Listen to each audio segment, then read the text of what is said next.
All right, YouTube. As you can see, I'm about to get on to work, and I have stopped at my usual spot, Subway, and get my lunch. All right, y'all ready? Here we go. Ride with me.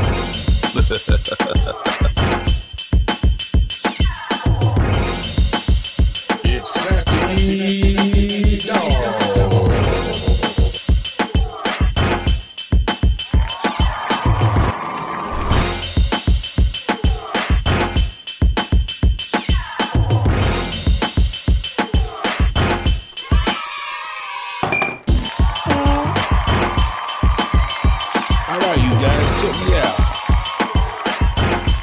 Let me know what you like about this video or not like.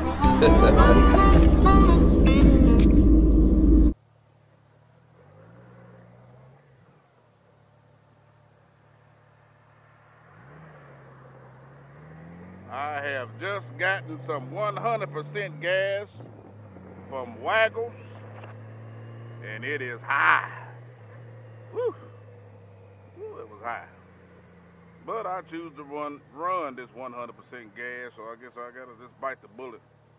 In my mind, I think it's the longevity of not getting ethanol in the tank or through the fuel injection is better than not. But I try to run it as much as I can. This is about the only place on my route that I get 100% gas, and it's just the 87. I have to go somewhere else to get the 93 octane 100% of gasoline. People say, why you run 100% gas? I say, well, it's 87 octane, 100% gas. It doesn't have that 10% ethanol. Don't know exactly what ethanol is, but when I'm on the road, gas is gas. You just got to get what you can. But when I'm home, I try to run that good stuff through there, if there is such a thing. And this is my first maiden voyage on the dark side of my Goldwing since I've had a new car tire put on the other day. I had a car tire put on the F6B and my Goldwing at the same time. So we getting it kind of broke in a little bit. Takes about 400-500 miles. I don't know how many miles it takes. Just break it in. But I'm definitely stress testing the whole machine. You know, getting it ready for this road trip and checking out my fork seals. But I hadn't rode this bike, you know, since it's been in the shop, and then getting the car tire put on it. So this is me putting a good stress test on the go-getter. Probably next week I'll hook up my trailer to it, then I'll drag it around a couple, 2 or 3 days to make sure it is 100 and everything is working proper, because we don't want no hiccups if we can help it on the road trip. And my road trip group is getting smaller and smaller. And that is a good thing. You know, I tell people all the time, you know, it seems like if I send certain people something, they get offended. I can't go, I got to work. I can't do that, I can't do that. Man, you don't have to go. As a matter of fact, I don't want you to go if you can't go, if you don't, you know, if you ain't feeling it. I only want people to go with me that can go, that can afford it, that feels it, that really wants to do this kind of stuff. So, got one of my go-to guys, Woodrow, is having to buy, well, he don't have to, but he's going to buy a new Can-Am, and the one he's getting is not going to be ready in time to go. So, my right-hand man will not be going as of now. He won't anyway. He will be missed, but like I said, we could lose a couple of them. And I put the road trip out to people because you could invite 100 people somewhere. You might get 15 or 10 to go. So if you invite 20 people to go, you're liable to get none to go. You know what I'm saying? So, but things happen. People plan and want to go, and then at the last minute something comes up that's a little bit more important. And please take care of the important stuff first. All this stuff is for fun. It's for play, I call it. But it really helps me with my daggum psychological being. These road trips really kind of keep me sane. I'm already about half a daggum crazy anyhow, but it kind of keeps me, sane. And so these are some trips that I definitely like to take. At least one good road trip. I did go to Pensacola. That was just a long weekend, and I jump on them every chance that I can possibly get. I love them long weekends. Just getting on the bike and not have to be in a hurry up rush to get back home or go to work or something like that. Definitely gonna do Key West. Key West is in October, and that is my biker vacation. Like Boots and Jeans say, a bikercation. That's going to be, that's always a good trip. I guess this may be my 5th or 6th time going down to Fantasy Fest in October in a row. Not sure if I'm going to opt to go next year because of, I'm really wanting to go to Alaska and fulfill that dream. That goal, the go-getter is screaming at me to go to Alaska. And I hear you, go-getter. I hear the go-getter, and I'm not mad at him because I want to go. I've been planning that trip a long time, and I was supposed to win about 2 years ago around the time that I end up switching jobs when UPS Freight lost a contract to Warner. My world turned upside down, do you hear me? But everything happens for a reason. And maybe I get to go next year. That is my goal, to go Alaska next year.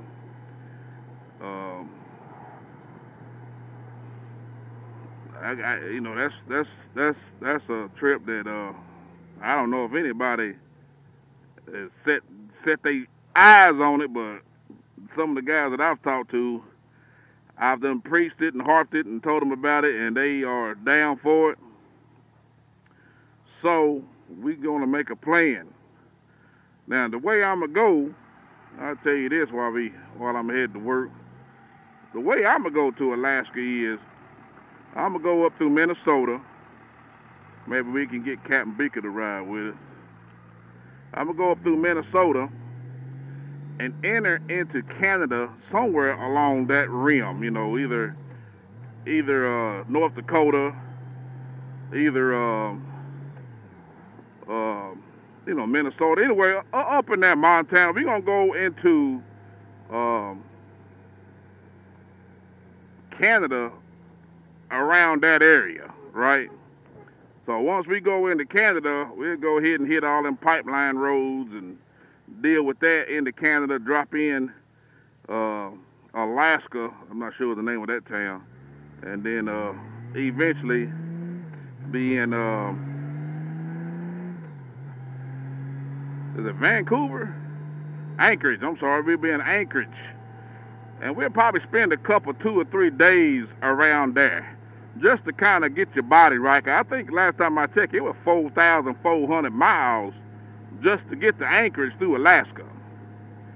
And once we do that, we're going to hop on the ferry boats. The ferry boats will take you from Anchorage, like to the top side of Seattle, Washington. Now, what that is I think it's 36 hours. You can either rent a cabin, like a cruise cabin, or you can pitch a tent, or just sleep outside. So either way, it's 36 hours, and they have food and and bathrooms, facilities, but they got big trucks and little trucks and RVs and bikers. So it's 36-hour cruise. So you got plenty to see, being on that Alaskan waterway, and then it's going to cut that corner off and bring you into the United States, or bring you to Seattle, or just north of Seattle. I forget the name of it, but just north of Seattle. From what I understand, that pipeline road going up to Alaska through Canada can be a little rough, can be a little boogity. So I don't want to put my bike through that both ways. So we're just gonna go through it one way, come back on the boat, and that'll give us 36 hours to kind of relax our mind and get a different atmosphere, get some ocean breeze on the chest hairs, and then leave Seattle and come on back. May even go back through Yellowstone again, because we're gonna be that way, and then we'll make our way back home. And that's gonna possibly take, I would like to do it in about 30 days. Don't know if my job would allow that to happen, but I would like to do it in 30 days and fulfill that dream. But you got to work, so we'll definitely try to make it do what we do the best way we can do that, right? So anyway, y'all see me at the workplace.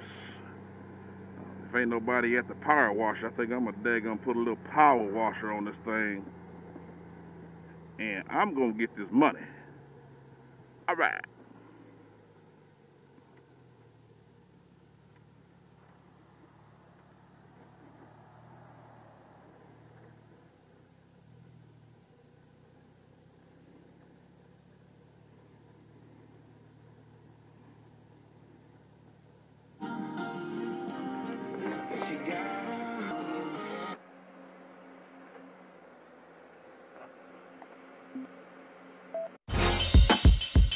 Hey, thanks for watching another episode of Slappy Adventures.